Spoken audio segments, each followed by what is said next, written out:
یا زنا کر کے آیا ہے یا چوری کر کے آیا ہے، تو سماج کا کوئی اگر عزت دار عہدیدار آدمی ہے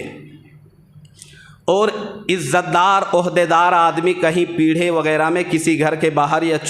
کرسی لگا کے بیٹھا ہوا ہے اور جسٹ بالکل اس کے بغل میں آ کے کوئی اگر شرابی، کبابی، زنا خور، سود خور، موت خور کوئی بھی آ کے بیٹھ جائے تو وہ جو عزت دار آدمی ہے وہ فوراً کہے گا بھاگ بھائی ادھر سے چلو، بدتمیز، شرم نہیں آتی؟ زنا جیسے اتنا بڑا گناہ کر کے، چغلی زنا کر کے، شراب پی کے، واہیات عمل کر کے تم میرے بغل میں بیٹھ گئے، شرم نہیں آتی؟ بندہ فوراً اس کو بھگاتا ہے۔ لیکن اسی شیخ صاحب کے بغل میں اگر کوئی چغل خور آ کے بیٹھ جائے تو شیخ صاحب بھی اس کو اپنے جیسا شیخ سمجھتے ہیں، ہاں بھائی بیٹھو بیٹھو، اب یہ چغلی کر رہا ہے اور وہ اس کے ہاں میں ہاں ملا رہے ہیں۔ اللہ کے رسول فرماتے ہیں جتنا چغلی کرنے والے کو خطرناک گناہ ہوگا اتنا ہی گناہ اس بندے کو بھی ہوگا جو بیٹھ کر ہوں کر کے اس کے تال میں تال اور سر میں سر ملاتا ہے۔ امام غزالی رحمۃ اللہ علیہ کی عربی میں کتاب ہے احیاء العلوم، اس کی شرح لکھی ہوئی ہے 6 جلدوں میں، 6 والیوم کے اندر وہ پارٹ لکھی ہوئی ہے، اور بڑی تاریخی کتاب ہے امام غزالی رحمۃ اللہ علیہ کی۔ جنہوں نے اس کتاب کو عربی میں پڑھی ہے وہ پڑھ چکے ہیں، جانتے ہیں اچھی طرح۔ اس کے اندر انہوں نے اس گناہ سے بچنے کے 2-4 اپائے بتائے ہیں، 1 منٹ میں بتا کے بات ختم کرتے ہیں۔ پہلا اپائے انہوں نے یہ بتلایا ہے کہ جب کوئی چغل خور کسی کے سامنے چغلی کرے تو فوراً اس کی بات کو نکار دے، منع کر دے کہ بھاگو، ہم تمہاری بات پر اعتبار نہیں کرتے، بھروسہ اور بلیو اور یقین نہیں کرتے، اس لیے کہ تیری عزت اور احترام کا کچھ عطا پتہ نہیں، بھاگو۔ پہلا طریقہ چغلی کرنے سے بچنے اور چغلی سننے سے بھی بچنے کا۔ دوسرا طریقہ لکھا ہوا ہے کہ جب بھی کوئی چغل خور تمہارے سامنے چغلی کرے تو زبان سے منع بھی کرو کہ بھائی مجھے چغلی تمہاری نہیں سننی ہے، چپ ہو جاؤ، اور ساتھ ساتھ جس کی چغلی کی جا رہی ہے تم اس کی اچھائی کو وہاں بیان کرنا شروع کر دو۔ کتنی عجیب بات ہے، چغل خور کبھی چاہے گا کہ ہم تو برائی کریں اور جس کے سامنے جس سے ہم چغلی کر رہے ہیں وہ اس کی تعریف کرے، کبھی بھی پسند کرے گا؟ کبھی پسند نہیں کر سکتا۔ تیسرا طریقہ انہوں نے لکھا ہے کہ جس کی آپ چغلی کر رہے ہیں آپ اس کے بارے میں دل میں دعا کریں، چغل خور کو منع کریں، خود بھی چغلی سے بچیں، اور چاہیے کہ اگر غلطی سے بھوشیہ میں کبھی ہم نے اپنے لائف میں غلطی سے کسی کی چغلی کر لی ہے تو اس سے معافی بھی مانگے۔ اگر وہ اس دنیا کو چھوڑ کر چلا گیا، مر گیا ہے، تو اب یہ ہے کہ اس کے لیے پل، ہر گھڑی، ہر لمحہ اس کے لیے بخشش کی دعا کریں، اس لیے کہ آج سے 10 سال پہلے وہ زندہ تھا، ہم نے اس کی چغلی کی تھی، آج وہ دنیا میں نہیں ہے، لاکھوں من مٹی کے نیچے قبر میں دبا ہوا ہے، وہ اپنے حقیقی رب سے جا ملا ہے۔ اب اس کے پاس جا کے کہاں معافی مانگیے گا، کہاں معافی مانگی جائے؟ اللہ کے رسول صلی اللہ علیہ وسلم کی شریعت میں اور شرعی کتب میں یہ بات لکھی ہوئی ہے کہ اس کے لیے کثرت سے دعائے مغفرت کی جائے۔ تو انشاءاللہ باتیں تو بہت ہے، الغرض القطہ مختصراً کہ بھائی ہم غیبت سے بچنے کا اہتمام کریں گے۔ یہ اتنا خطرناک عمل ہے کہ اس سے پورا معاشرہ، پورا خاندان، پورا سماج، پورا سسٹم گڑبڑ ہو جاتا ہے، پورے خاندان کے رشتے تباہ ہو جاتے ہیں۔ اللہ تبارک و تعالی میری زبان سے جو بات کہلوائی ہے تمام باتوں پر خوب عمل کی توفیق دے۔ وآخر دعوانا ان الحمد للہ رب العالمین۔